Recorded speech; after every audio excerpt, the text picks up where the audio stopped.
é isso que eu ia te perguntar, né? Existe um senso comum que precisa de 10, 15 dias para aquele azeite absorver, né? Infusionar aquele aroma ali. Então hoje você traz pra gente que não precisa disso. Não. 24 horas ou até menos. Não. Eu lembro que você fez um prato pra gente há pouco tempo, que você em 10 minutos aromatizou o azeite com casca de Vou propor, laranja. enquanto a gente conversa, fazer isso, porque vai ser o tempo em que a aromatização desse azeite aqui vai acontecer e no final você vai provar esse azeite para você perceber o que eu estou te dizendo. Então, um único limão siciliano com o zester, que é essa pequena ferramenta que tem na ponta esses cortadores aqui, eu vou tirar então as cascas, né? E essas cascas que eu estou te dizendo aqui, para que você pode observar o zester, que é esse utensílio, ele tira apenas a película, porque eu não quero a casca branca que vai amargar o azeite. Então, eu vou tirar o zeste desse limão, vou colocar nessa... Então não dá para fazer com garfo, então, né? Com garfo não dá. Mas tem vários zésteres, inclusive dá para fazer com ralador. O ralador que a gente tem em casa, ralador do queijo, dá para fazer, apenas cuidado para não chegar à pele branca e não tirar a pele branca. Legal. Então, eu vou colocar essas cascas aqui nessa... Isso aqui já é o suficiente para a quantidade de azeite. Normalmente eu tiro do limão inteiro e aromatizo para um limão inteiro cerca de 100 ml de azeite no máximo. Se for aromatizar mais do que 100, eu aconselho que coloque mais de um limão, né? Da casca de um limão. E aí o que é imprescindível é você tirar a casca antes de cortar até mesmo o limão ao meio. Senão você já não tem mais o apoio, né? E aí o sumo do limão também vai ser aproveitado naquela preparação. Você usa tudo. Né? Eu vou aromatizar um azeite, um extra virgem brasileiro de excelência, né? É porque é o azeite que eu tenho aqui, além do que Prosperato, que é um produtor do Rio Grande do Sul, ele desenvolveu agora uma linha de aromatizados excepcionais, né? Então, é alguém que está aromatizando o azeite com óleo essencial. Por que a opção dele por óleos essenciais? Inclusive, eu orientei algumas formas de aromatização. Porque para se aromatizar daquela forma em que eu falei inicialmente, aonde o ingrediente que vai aromatizar o azeite será macerado junto com a azeitona, é preciso ter um lagar, uma linha de produção exclusiva para isso. Caso contrário, toda aquela produção poderá se contaminar com o aroma daquele produto que foi colocado junto ao moinho que vai moer as azeitonas. Ou então, como algumas produções que eu conheço, fará o azeite aromatizado no fim da safra, porque aí será o último azeite a ser produzido e aquela máquina vai ser muito bem limpa para então só ser utilizada no ano anterior, na safra seguinte.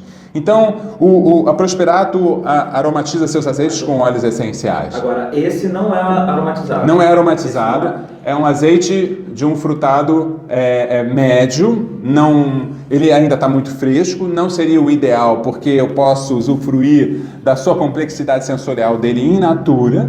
Então, eu sempre digo para as pessoas que podem, por exemplo, se esse azeite fosse o do ano passado, é o desse ano, ele tem uma complexidade e um frescor ainda muito presente. É porque é o azeite que está aqui na minha mão agora, por isso que eu vou usá-lo. Aí deixa eu te fazer uma pergunta em cima disso.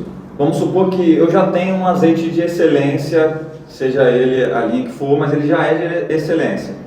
Ao aromatizar, que pode ser uma escolha minha, vou fazer na minha casa, vou fazer ali um tipo de alimento, e se eu decidir por aromatizar, eu perco alguma coisa desse azeite que já é de excelência ou eu apenas agrego sabor ou valor? É uma boa pergunta, né?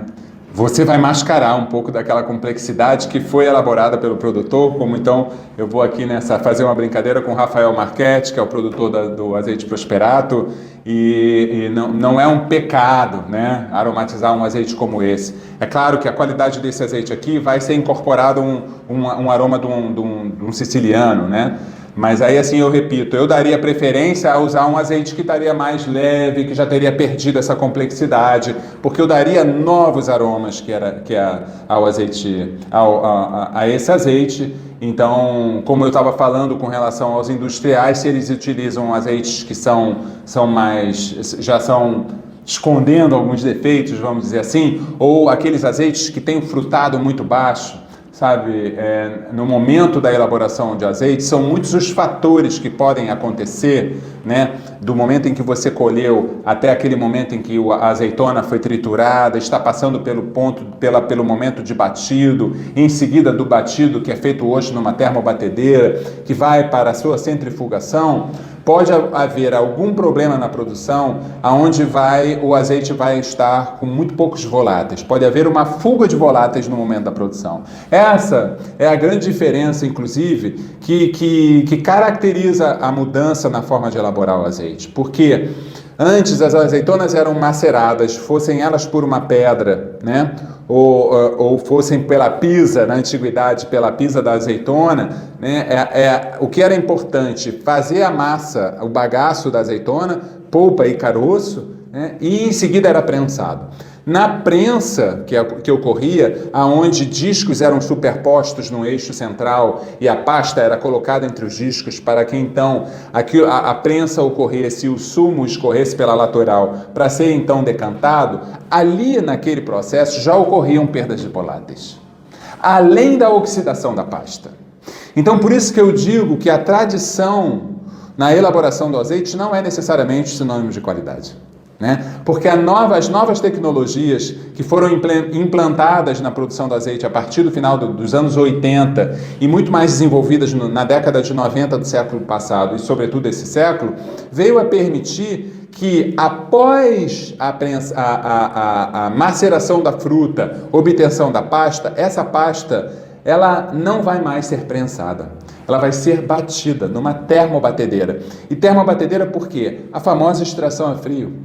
Então, porque aquela temperatura é controlada. Se eu consigo bater aquela em torno de 21 até no máximo 26 graus, eu retenho os voláteis. E esses voláteis retidos virão para a garrafa, né? E que se manterão aqui por no máximo um ano e meio, não mais do que isso. Porque eles vão oxidar. E eles vão se perder e vão ganhar, e o azeite vai ganhar outros aromas de oxidação, né? Aromas do azeite, da característica do azeite que já não está tão fresco assim, né? Principalmente se nós estamos fazendo a garrafada e eu coloco aqui um galinho de alecrim, por exemplo, que vem até aqui, eu começo a usar o azeite que chega até aqui, aquela ponta do alecrim ficou para fora, muito provavelmente vai mofar. Isso aí não tenha dúvida nenhuma. Então, eu pretendo fazer isso aí, enquanto nós estamos falando, eu vou derramar aqui o azeite, que é uma variedade picual, um azeite intenso, mas eu sei que esse azeite intenso com esse limão siciliano vai ficar muito saboroso, e eu vou colocar ele numa quantidade bem pequena, para você provar quando a gente estiver finalizando aqui. Vou colocar uma quantidade para esse limão siciliano, né?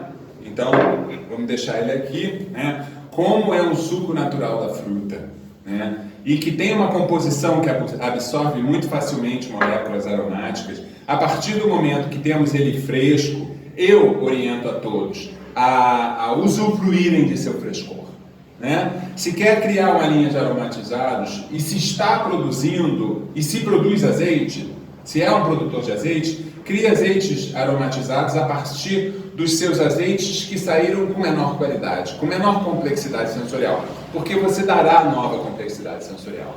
Se é alguém que comercializa azeites aromatizados e compra azeites aromatizados, pode comprar um azeite de frutado muito leve ou de frutado maduro, né? Até mesmo azeites clássicos, mas que sejam verdadeiramente extra virgens e que não sejam azeites refinados, como azeite de oliva, né? Azeite de oliva, que não é extra virgem, no tipo único, foi submetido a um refino químico. E isso dá uma textura em boca diferente, não só sabor. Ele dá uma certa... fica ligeiramente pegajoso em boca, né? Ele não tem a fluidez de um azeite extra virgem, não tem essa percepção de suco de fruta, né? Então, assim, quando eu degusto azeites aromatizados, que são que tem como base azeite de oliva tipo único, eu reconheço imediatamente. E para mim já não tem qualidade. Né? Então, escolher um bom azeite extra virgem e aromatizar, se for profissionalizar, não esquecer de todos os cuidados relacionados à higiene e dar um período de vida bem curto. Né? Eu nunca digo a partir do envasamento, dá no máximo de 3 meses, vai estar devidamente lacrada, etc, etc. Se é em casa, fazer isso daqui. Né? Então, assim, cobrir, colocar o ingrediente que desejamos, se é uma folha de manjericão, de alecrim, de tomilho, de orégano, macera-se um pouco as folhas, cobre-se de azeite, em 1 hora ele estará aromatizado com aquelas ervas. Né? Se for uma casca cítrica, não precisa macerar, basta tirar com um zeste, colocar sobre um recipiente como esse, colocar a quantidade de azeite desejada e aí já estará pronto para o uso em pouco tempo. Evita guardar. Sobrou, coloque na geladeira. Né? Ele vai talvez solidificar um pouco. Não permita que ele dure mais de 3, 4, 5 dias. No máximo 5 dias. Mas o ideal é que faça uma quantidade apenas para ser usada naquela refeição, quando muito no dia seguinte. E aí sim, o que acontecerá? Você estará usufruindo da complexidade sensorial no qual você interveio, né? Colocando um novo aroma e do seu frescor. Isso sim é um azeite aromatizado, né? E aí a gente pode viajar com isso, porque a gente pode ter um mundo a explorar, não só de combinações, né? Como das combinações de ingredientes, como ainda tendo como base, como pano de fundo, a complexidade desses azeites hoje extra virgem.